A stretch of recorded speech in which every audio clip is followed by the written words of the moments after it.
Hello दोस्तों, कैसे हैं आप लोग। उम्मीद है आपकी साक्षात्कार की तैयारी बहुत अच्छी चल रही होगी और अब वह धीरे धीरे गति पकड़ चुकी होगी। मैं यह भी उम्मीद करता हूं कि आप लोगों के कुछ गैर ज़रूरी मुद्दे, जैसे कि बालों को इधर करना है कि इधर करना है, और लड़की लोगों को सूट पहनना है कि साड़ी पहनना है, ये वाली चीज़ें तय हो चुकी होंगी। टेलीग्राम और व्हाट्सएप पे चलने वाली इस प्रकार की बहस अब थम गई होंगी। तो ज़रा आप मुद्दे की बात कर लेते हैं। हमने हमारे पिछले वीडियो के अंदर बहुत अच्छी तरह से स्पष्ट किया था कि जो बर्निंग इश्यूज हैं उनके ऊपर हम एक्सपेक्टेड क्वेश्चन बनाएं और उन एक्सपेक्टेड क्वेश्चंस के ऊपर आपके क्या जवाब हो सकते हैं और उन जवाबों में किन किन पहलुओं को आप शामिल कर सकते हैं जिससे आप इंटरव्यू बोर्ड को इम्प्रेस कर पाएं। अपने थॉट्स में किस प्रकार से क्लैरिटी ला करके एक कंक्रीट आंसर आप दे सकते हैं। तो बहुत ही बर्निंग इशू भारत चीन संबंधों पर लास्ट वीडियो में हमने लिया था, और इस बार फिर से हम एक ऐसा ही खास ज्वलंत मुद्दा हम ले रहे हैं जो हमारे प्रीलिम्स, मेंस और इंटरव्यू तीनों से ही बहुत ही अधिक जुड़ा हुआ है। लेकिन अभी चूंकि साक्षात्कार होने वाले हैं तो हम इसमें डिस्कशन का जो हमारा क्राइटेरिया है, जो कवरेज है, वह इंटरव्यू को ध्यान में रखकर करेंगे। हम आज बात करने जा रहे हैं कोरोना के विषय में। कोविड-19 के ऊपर जो भी संभावित प्रश्न बन सकते हैं और उनके ऊपर आपके जो जवाब होंगे, उन जवाबों में क्या क्या तथ्य, क्या क्या पहलू, क्या क्या रेंज हो सकती है, उनके ऊपर हम थोड़ी बातचीत करेंगे। तो आपके जो आरएस इंटरव्यू की बात है और वह कोरोना से रिलेटेड है, तो हम देखेंगे कि आपके क्या एक्सपेक्टेड क्वेश्चंस हो सकते हैं और आपके क्या आंसर्स हो सकते हैं। कोविड-19 के ऊपर सवाल पूछे जाने की अत्यधिक संभावना है, तो इसमें फैक्चुअल क्वेश्चंस भी हो सकते हैं, ओपिनियन क्वेश्चंस भी हो सकते हैं, हाइपोथेटिकल क्वेश्चंस भी हो सकते हैं। सबसे पहले हम देखते हैं कि फैक्चुअल क्वेश्चन कोविड-19 नाम क्यों दिया गया था। बहुत ही साधारण सी बात है। CO stands for corona, VI stands for virus, D for disease, और 19 इसलिए कि 2019 में यह सबसे पहले बीमारी प्रकाश में आई थी, इसलिए 2019, इसलिए कोविड-19 नाम है। कोरोना इसको क्यों कहा गया है। कोविड-19 की जो संरचना है उसकी सतह के ऊपर कुछ इस प्रकार की संरचनाएं हैं जो कि एक क्राउन की तरह दिखती हैं, इसलिए इसको क्राउन, ताज कहा गया है। That's all. ज्यादा रिसर्च की गुंजाइश इसमें है नहीं। देखिए, पूछा जा सकता है कि वायरस क्या होता है।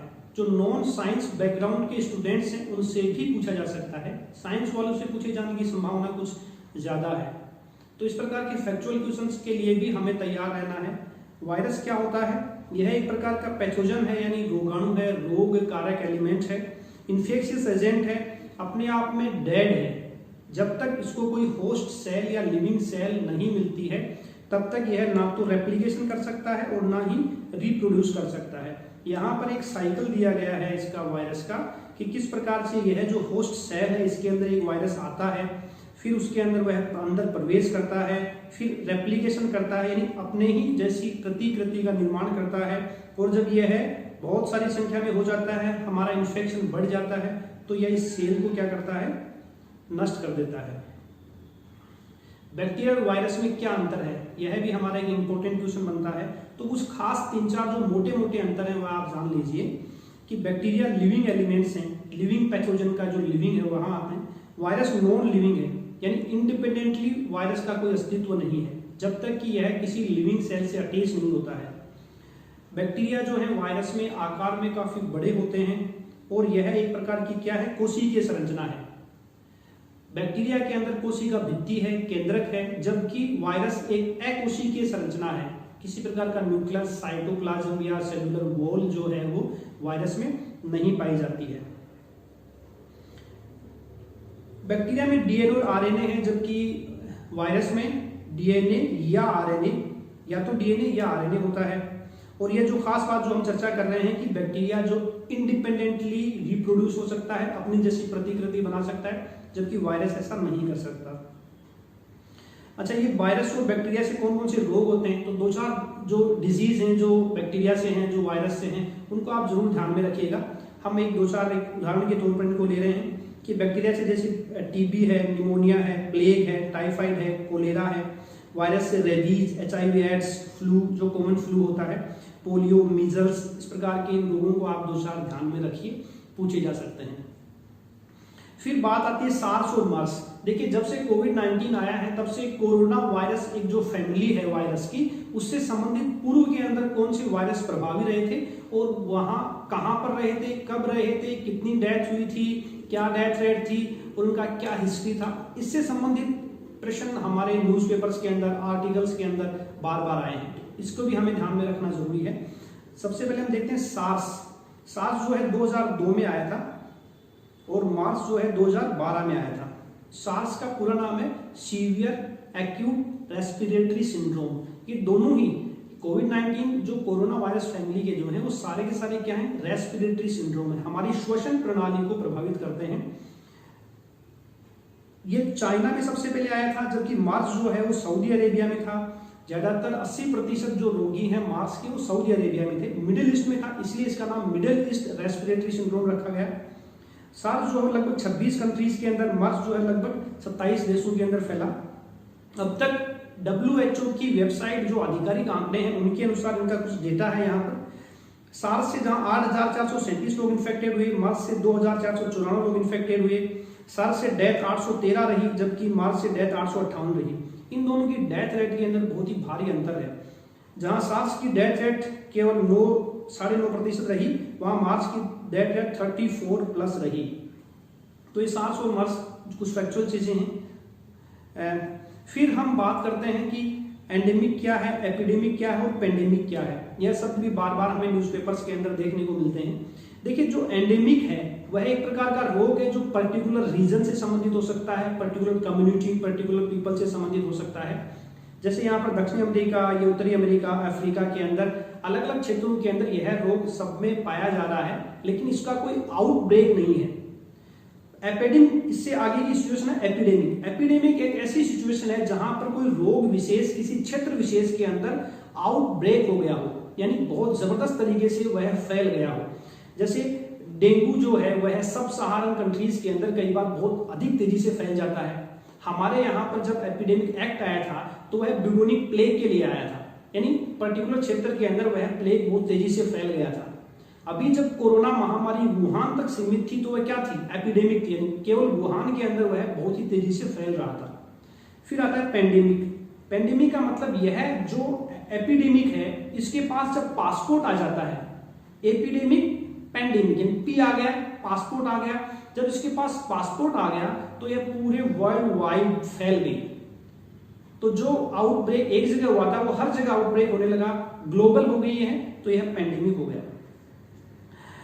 देखिए जब आप इंटरव्यू देने जाएं, अभी से आपको कोरोना से संबंधित बहुत ज्यादा डेटा जो है वो कलेक्ट करने की आवश्यकता नहीं है, लेकिन update information on the day, कहने का मतलब जिस दिन आपका इंटरव्यू है उस दिन आप WHO की जो आधिकारिक वेबसाइट है उससे इस प्रकार के new cases, confirm cases, deaths, ये जो डेटाज हैं उनसे अपडेट होकर के जाएं। बार बार बात आ रही है वैक्सीन की कि वैक्सीन कैसे बन रही है, स्टेजेस क्या हैं, कौन सी वैक्सीन बन रही है, भारत में कौन सी बन रही है, कौन सा ट्रायल चल रहा है। तो वैक्सीन से संबंधित जो तमाम जो क्वेश्चंस संभावित हैं उनके बारे में हम बात करते हैं। वैक्सीन, कोरोना की कौन सी वैक्सीन बन रही है, फेजेज कौन से हैं, सबसे पहले कौन सी बनने वाली है, अप्रूवल कौन दे रहा है, ऑक्सफोर्ड यूनिवर्सिटी कौन सी वैक्सीन बन रही है। तो इन सारी बातों के ऊपर हम आगे बढ़ते हैं। देखिए वैक्सीन में इन प्रिंसिपल स्टेज 6 होती हैं।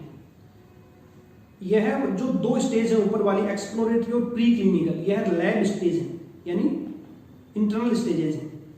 यह जो क्लिनिकल डेवलपमेंट वाली स्टेज है इसमें 3 स्टेज है। यह है हकीकत में ह्यूमन ट्रायल जिसको बोलते हैं अपन, इसके अंदर यही स्टेज होता है।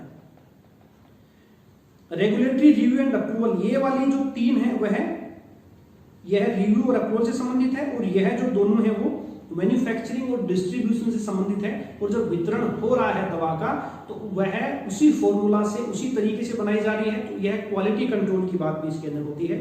तो इस प्रकार से कुल 6 इसके स्टेजेस हैं।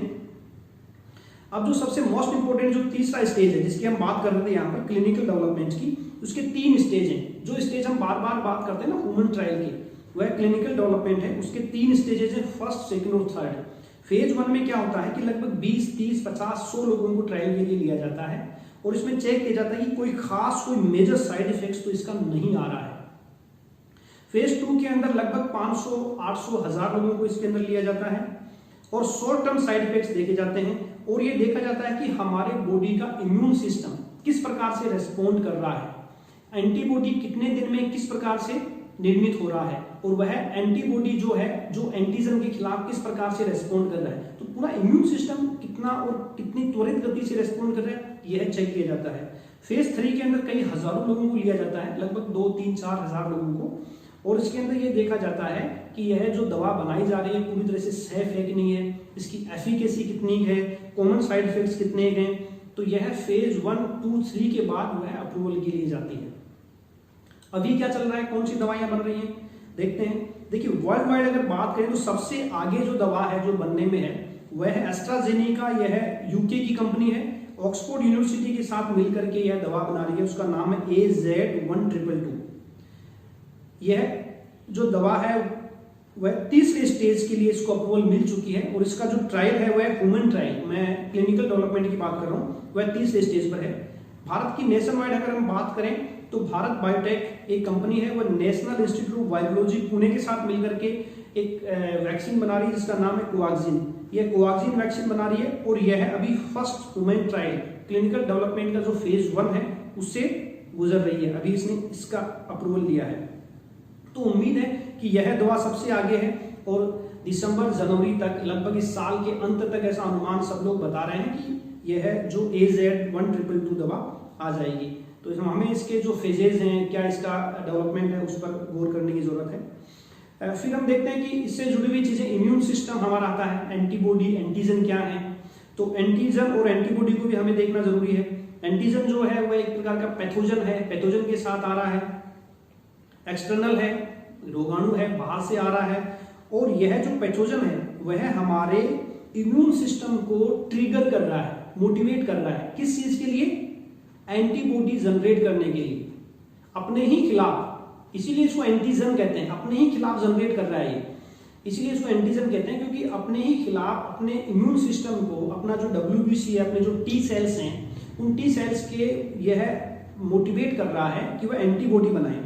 और एंटीबॉडी जो है हमारे शरीर के अंदर बनता है, यह क्या है, इंटरनल है, हमारे बॉडी का प्रोटेक्टिव मैकेनिज्म है। एंटीबॉडी हमेशा काम करता रहता है, यह क्या करता है, एंटीजन के खिलाफ प्रोड्यूस होता है, अपने आप में एंटीबॉडी नहीं, ये एंटीजन जब आता है तब यह प्रोड्यूस करता है क्या, एंटीजन। देखिए अगर एक भी दिन इस प्रकार का इम्यून सिस्टम अगर हमारा काम नहीं करे तो हम जिंदा नहीं रह सकते, यह अनवरत चलने वाली प्रक्रिया है। फिर हम देखते हैं महामारी अधिनियम क्या है। देखिए दोस्तों, अभी जो लगातार सरकार के द्वारा, चाहे केंद्र सरकार हो चाहे राज्य सरकार हो, कई सारे रेगुलेशंस, सर्कुलर्स जारी किए जा रहे हैं, कई सारे नियम पारित किए जा रहे हैं। तो उनमें बार बार इस प्रकार की चीजें आ रही हैं कि इस फला महामारी अधिनियम के तहत यह आदेश पारित किया जाता है। तो यह हमें पूछे जाने की बहुत अधिक संभावना है और हमें इसको जरूर देखना चाहिए। महामारी अधिनियम, एपिडेमिक एक्ट, देखिए 1897 में ब्रिटिश सरकार द्वारा यह एक्ट लाया गया था। क्यों लाया गया था, उस वक्त ब्लैक डेथ नाम की ब्लैक डेथ नाम से कुख्यात एक ब्यूबोनिक प्लेग उस वक्त हुआ था 1897 के अंदर, इसलिए यह एक्ट लाया गया था। इसका सेक्शन 2 और सेक्शन 3 जो है सबसे ज्यादा चर्चित रहे हैं। क्या है सेक्शन 2 और 3? देखिए सेक्शन 2 ये कहता है कि अगर किसी पर्टिकुलर क्षेत्र के अंदर कोई महामारी फैल गई है और उस समय के ऊपर लागू कानून उस महामारी को रोक पाने में या नियंत्रण कर पाने में सक्षम नहीं है, तो इस महामारी अधिनियम के तहत सरकार कुछ उपाय कर सकती है। क्या कर सकती है?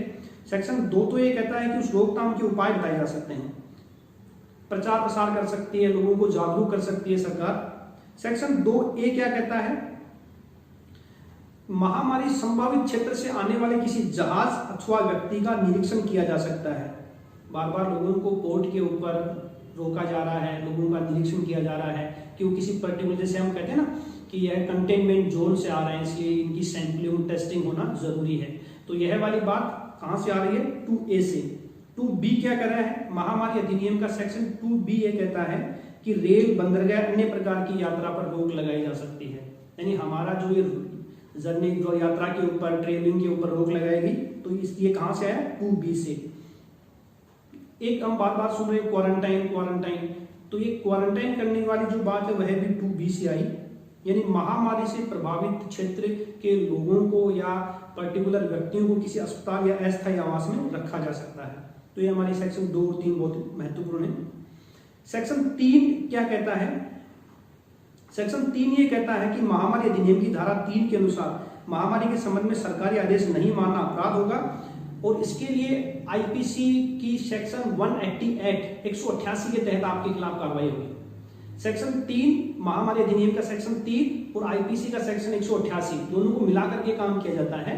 यानी सेक्शन 3 के तहत लोक सेवक द्वारा जो आदेश पारित किया जा रहा है उसकी अवहेलना होने पर 188 के तहत कार्रवाई होगी। और क्या कार्रवाई होगी कि लोक सेवक द्वारा जो विशेष आदेश है उसके तहत आप एकत्रित नहीं, जुलूस नहीं। धारा 144 भी हम आगे देखेंगे, इससे संबंधित क्या है। 200 रुपए जुर्माना हो सकता है, 1 महीने की जेल हो सकती है, सुरक्षा व्यवस्था, मानव जीवन, स्वास्थ्य का खतरा होने पर 1000 रुपए का जुर्माना या 6 महीने की जेल हो सकती है। तो यह थे हमारे महामारी अधिनियम के मुख्य सेक्शंस। फिर अभी एक संशोधन पारित किया गया 2020 के अंदर सरकार के द्वारा, एक ऑर्डिनेंस, एक अध्यादेश लाया गया और उसके तहत इस एक्ट के अंदर एक संशोधन किया गया। क्यों किया गया? स्वास्थ्य कर्मियों के साथ हिंसा की घटनाओं के कारण किया गया। कॉग्निजेबल संज्ञेय अपराध इसको बनाया गया। अगर कोई स्वास्थ्य कर्मियों के साथ हिंसक घटनाएं, कोई उनके साथ इस प्रकार की वारदात करता है तो नॉन बेलेबल बनाया गया, इसको गैर जमानती अपराध बनाया गया। क्या प्रावधान किए गए? अगर स्वास्थ्य कर्मियों के साथ कोई हिंसा करता है तो उसको 3 महीने से लेकर 5 साल तक की जेल हो सकती है, 50,000 से लेकर 2 लाख तक जुर्माना हो सकता है। और गंभीर चोट अगर किसी स्वास्थ्य कर्मियों किसी व्यक्ति की वजह से आती है और इस प्रकार का अपराध अगर कोई व्यक्ति कारित करता है तो वह उसको 7 वर्ष तक कैद और 5 लाख रुपए तक का जुर्माना हो सकता है। यह है जो संशोधन लाया गया, इसके कुछ प्रावधान है। देखिए, कोरोना से संबंधित कुछ विधिक प्रश्न की चर्चा हम करते जा रहे हैं महामारी अधिनियम, तो कुछ और विधिक प्रश्न जो फैक्चुअल विधिक प्रश्न हैं हमारे कॉन्सेप्ट इसमें क्लियर होने चाहिए। क्या हो सकते हैं कि सेक्शन 141 क्या होता है, लॉकडाउन क्या है, कर्फ्यू क्या है, आईपीसी का 188, आईपीसी का 269, 270, 271, ये सारी चीजें हमें देखनी जरूरी है। देखते हैं क्या है। देखिए, बहुत ज्यादा रिसर्च करने की जरूरत नहीं है आपको, कुछ मोटा मोटी जो खास बातें हैं वह आप ध्यान रखिए। देखिए, सेक्शन 44 लॉकडाउन और कर्फ्यू, इनमें जो मुख्य जो बात है वह है डिग्री की, प्रभाविता की, कौन इससे ज्यादा शख्स है, कैसे, क्यों लगाया जाता है। देखिए, 144 लॉकडाउन और कर्फ्यू तीनों ही एक ही समान सी परिस्थितियां हैं। कैसे? दंगा, लूटपाट, लोक शांति और लोक स्वास्थ्य को खतरा उत्पन्न होता है तो 144 लगाया जाता है। लॉकडाउन भी कुछ इसी प्रकार की सिचुएशन में लगाया जाता है और कर्फ्यू भी कुछ इसी प्रकार की सिचुएशन में लगाया जाता है। लेकिन जब दंगा, लूटपाट या लोक स्वास्थ्य को खतरा थोड़ा कम है तो 144, और खतरा बढ़ गया, अगर पब्लिक ट्रैंक्विलिटी को यानी लोक शांति को खतरा अत्यधिक बढ़ गया और लोगों का जीवन खतरे में है तो कर्फ्यू लगा दिया गया। डेंजर टू ह्यूमन लाइफ, तीनों सिचुएशन में क्या है, ह्यूमन लाइफ को डेंजर है। कौन लगाता है? सेक्शन 44 144 धारा 144 कार्यपालक मजिस्ट्रेट लगाता है, एसडीएम या डीएम। लॉकडाउन डीएम ही लगाता है, कर्फ्यू डीएम ही लगाता है। फिर है प्रावधान क्या है। देखिए, धारा 144 के अंदर 4 से अधिक यानी 5 या 5 से अधिक व्यक्तियों के एक जगह इकट्ठा होने के ऊपर प्रतिबंध लगाया जाता है। आर्म्स के ऊपर प्रतिबंध है, हथियारों को ले जाने के ऊपर प्रतिबंध है। लॉकडाउन के अंदर सिचुएशन क्या है? लॉकडाउन के अंदर फ्लाइट्स, ट्रेन्स, पब्लिक ट्रांसपोर्ट पूरी तरह से बंद कर दिया जाता है। लोगों की आवाजाही के ऊपर ज्यादा से ज्यादा रेस्ट्रिक्शंस लगाए जाते हैं। केवल आवश्यक सेवाएं, किराना, दूध, मेडिकल, इस प्रकार की सेवाएं जारी रखी जाती हैं। कर्फ्यू के अंदर सिचुएशन क्या है? कर्फ्यू एक प्रकार से धारा 144 का अगला चरण है। कहीं पर भी अशांति है तो कार्यपालक मजिस्ट्रेट अगर इस बात से संतुष्ट है कि हमें सिचुएशन को संभालने के लिए धारा 144 लगानी पड़ेगी तो वह धारा 144 का काम में लेता है। और उसके बाद अगर कार्यपालक मजिस्ट्रेट को इस बात का विश्वास हो जाए कि धारा 144 से आगे बढ़ करके कर्फ्यू लगाने की आवश्यकता है तो कर्फ्यू लगाया जाता है। कर्फ्यू के अंदर सबसे बड़ा उद्देश्य है कि लोगों को उनके घरों के अंदर ही रखना, लोग अपने घरों से बाहर नहीं निकले। अगर प्रशासन आवश्यक समझे तो आवश्यक सेवाओं के ऊपर, जो जरूरी सेवाएं हैं उनके ऊपर भी प्रतिबंध लगाया जा सकता है, केवल कुछ समय के लिए, जैसे सुबह 7 से 8 या शाम को 6 से 7, 9 से 10, इस प्रकार से कुछ पर्टिकुलर टाइम के ऊपर जरूरी सेवाओं के लिए कर्फ्यू हटाया जा सकता है।